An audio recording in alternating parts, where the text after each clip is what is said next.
السلام علیکم ورحمۃ اللہ۔ آپ دیکھ رہے ہیں مختصر پر اثر۔ آج ایک لمبے عرصے کے بعد لیکچر سیریز کی ویڈیو ریکارڈ کر رہا ہوں۔ مصروفیات کی بنا پر میں کنسسٹنسی کو برقرار نہ رکھ سکا۔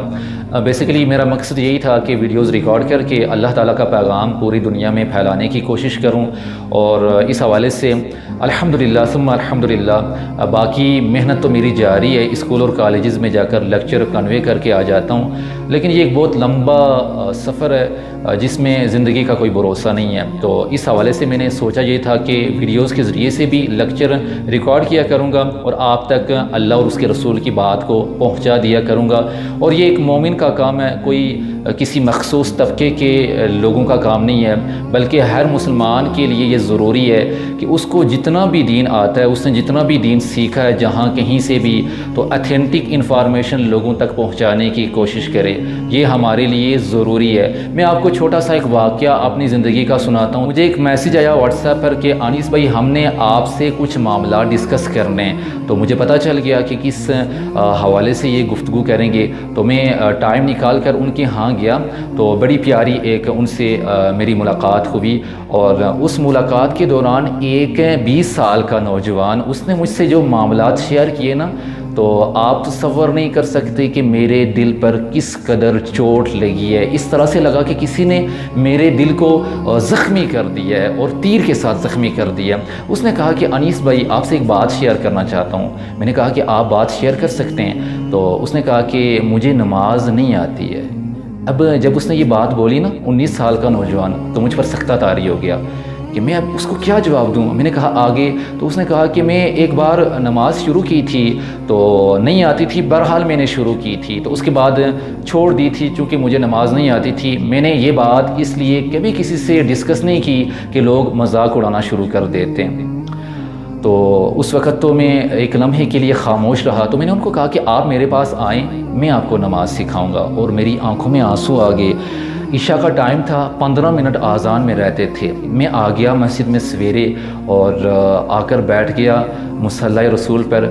آپ اس بات پر کیا پتہ یقین کریں یا نہ کریں، میں اتنا زیادہ رویا ہوں اس کی بات کو سن کر، اتنا زیادہ رویا ہوں کہ میرے جسم پر کپ کپاہٹ طاری ہو گئی، اس وجہ سے کہ اگر اسی حالت میں اس نوجوان کا انتقال ہو گیا تو کیا یہ اکیلا جواب دے ہوگا؟ بالکل بھی نہیں۔ باقی مسلمان جن کو نماز پڑھنا آتی ہے نا، یہ ان کے گریبان قیامت کے دن پکڑے گا۔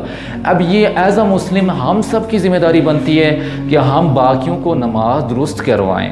ہر چیز پیسہ نہیں ہوتا ہے، کچھ بھی پیسے سے دیکھیں، پیسہ انسان کو مل جاتا ہے۔ الا بذکر اللہ تطمئن القلوب، بے شک اللہ تعالیٰ کے ذکر سے دلوں کو چین ملتا ہے۔ اب وہ جو ذکر ہے نا، ہم نے چھوڑ دی ہے۔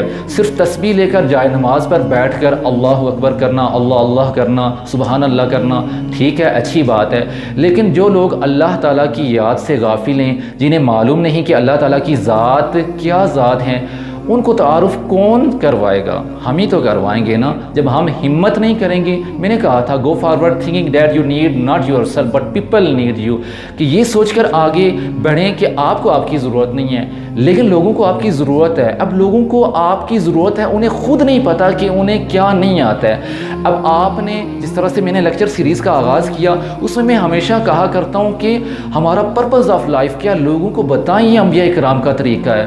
گھروں سے اللہ کی خاطر نکلیں، اگر 4-5 بندے بیٹھے ہوئے ہیں، اگر کسی گفتگو میں مگن ہیں، تو آپ جا کر کسی طریقے سے سچویشن کریٹ کریں اور معاملات بنا کر ان سے اللہ اور اس کے رسول کی باتیں کریں۔ وہ الگ بات ہے کہ اللہ پاک ہدایت دینے والا ہے، وہ الگ بات ہے۔ ہمارا کام ہے نیکی کی بات کر دینا، کوئی عمل کرے نہ کرے یہ ہمارا ہیڈیک نہیں ہونا چاہیے، ہمارا سردرد نہیں ہونا چاہیے، لیکن ایز اے مسلم ہماری ڈیوٹی یہ بنتی ہے کہ اپنے مسلمان بھائی پر محنت کریں۔ ایک لیکچر سے کام نہیں چلتا ہے، اور نہ ہی کسی ایک بیان سے کام چلے گا۔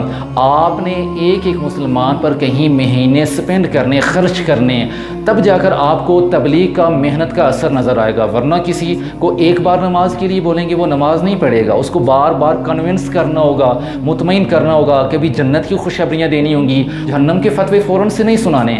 آپ نے کیونکہ سامنے والا انسان ہے، اس کی طبیعت کے مطابق گفتگو نہیں کریں گے تو بات کبھی بھی اثر نہیں کرے گی۔ ہمیشہ نرم لہجے سے گفتگو کیجیے گا، اور اس راستے میں چلتے ہوئے آپ نے یہ سوچ لینا ہے کہ پل پل آپ کی ذات پر آبجیکشن اٹھائے جائیں گے۔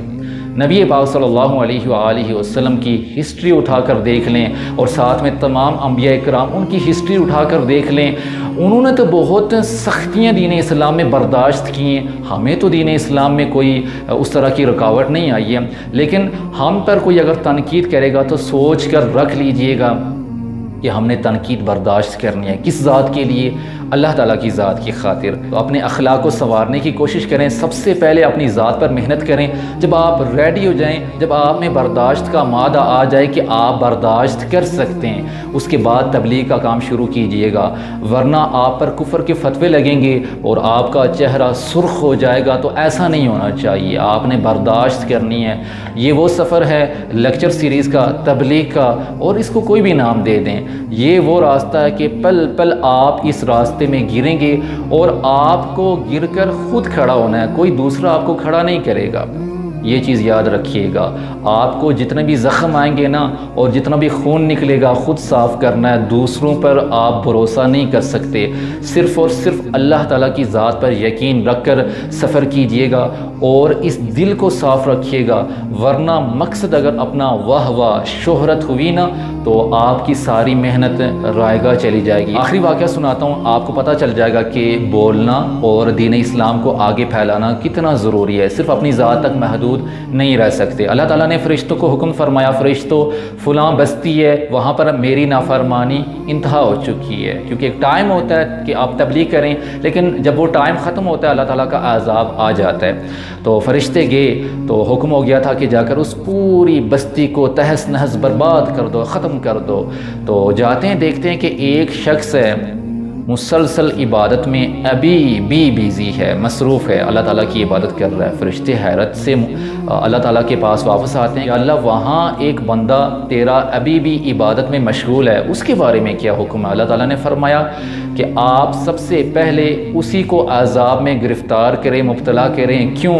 کیونکہ اس کا چہرہ میری غیرت کی وجہ سے کبھی سرخ نہیں ہوا ہے، اور اگر مزید اس کو نچوڑ کر نکالنے کی کوشش کریں تو مطلب یہ بھی نکلتا ہے کہ وہ شخص اپنی ذات تک محدود ہے، اور اپنی ذات تک محدود ہے۔ میرا تعارف میرے لیے میری خاطر کبھی وہ گھر سے باہر نہیں نکلا، لوگوں کو نہیں بتایا، کیا فائدہ ایسی عبادت کا؟ تو سب سے پہلے اس کو عذاب میں گرفتار کیا گیا، اس کے نامہ اعمال میں ایک گناہ بھی نہیں تھا۔ یہاں سے آپ کو سمجھ لینا چاہیے کہ بولنا کتنا ضروری ہے، دین اسلام کا سیکھنا کتنا ضروری ہے، اور ایز اے مسلم ہر مسلمان کو کیا کرنا چاہیے۔ وآخر دعواہم ان الحمد للہ رب العالمین۔